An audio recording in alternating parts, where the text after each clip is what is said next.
If your Samsung refrigerator is running too warm, making unusual noises, or not cooling effectively, the inverter control could be the culprit.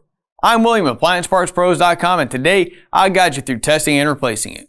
Don't worry if this is your first time working on an appliance. It's easier than you might think. Let's get started. With over 2 million products in stock and the know-how to help you do it yourself, we are AppliancePartsPros.com. For today's work, we'll need a multimeter, a phillips screwdriver, and a flathead screwdriver. Always disconnect your refrigerator by unplugging it or turning off the breaker unless live voltage testing is necessary. With the power off and our tools ready, let's dive into diagnosing your Samsung refrigerator's cooling issues. Remove the control access cover from the back of the appliance. If wire guards are present, carefully pry the locking tabs to the side and remove the guards from the connectors. Plug the power cord back in and wait 2 minutes to allow the appliance to complete its automated test cycle. Extreme care should always be taken to protect against electrical shock, which could potentially result in serious injury. Please do not test live voltage if you are not comfortable using a multimeter around live voltage. Grab your multimeter and set it to volts DC, which looks like a V with a dotted line. Place the black meter probe on the blue wire at pin 4 of the connection CN103. Using the red meter probe, test the following. Purple wire at pin 1 should read 13.2 volts DC. The pink wire at pin 3 should read 5 volts DC.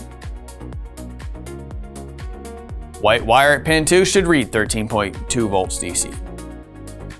This inverter is flashing 4 times, which indicates a locked motor or over RPM failure with the compressor. Here's a quick check that can help identify if the inverter is reading the compressor properly. Unplug the power supply cord, then disconnect the compressor wires from the inverter at connection CN04. Plug the power cord in and wait for 2 minutes. If the inverter continues flashing 4 times, it is not reading the compressor circuit the way it should, which is an inverter failure. If the inverter starts flashing the LED 1 or 2 times, it is reading a short or open circuit in the compressor circuit, which is what we want it to do. If all voltages are present and the compressor windings tested good, like this one did, the inverter has likely failed. If the voltages are not present, continue troubleshooting. Since we found the inverter has failed, let me show you how to replace it. First, unplug the power cord. Disconnect the wires from the inverter control. Gently pull the control forward while lifting up on the locking tabs at the top of the inverter. Here's the old inverter and here's the new one. If you've already got one, great. If not, you can pick one up at AppliancePartsPros.com. Insert the inverter starting at the bottom, then rotate the top into place. Connect the wires to the inverter and insert the wire guards.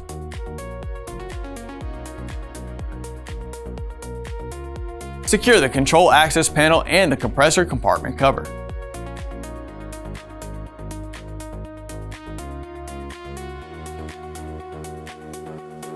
Plug the power cord back in, and with that, we're done. Great job on replacing the inverter control on your Samsung refrigerator. We hope everything's cooling just right now. Share your experience with us in the comments. We'd love to hear from you. If you'd like a little more diagnostic assistance, be sure to visit our forum page where you can get answers from our technicians.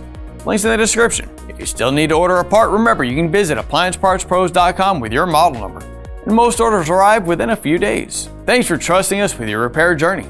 We're looking forward to helping you with your next project.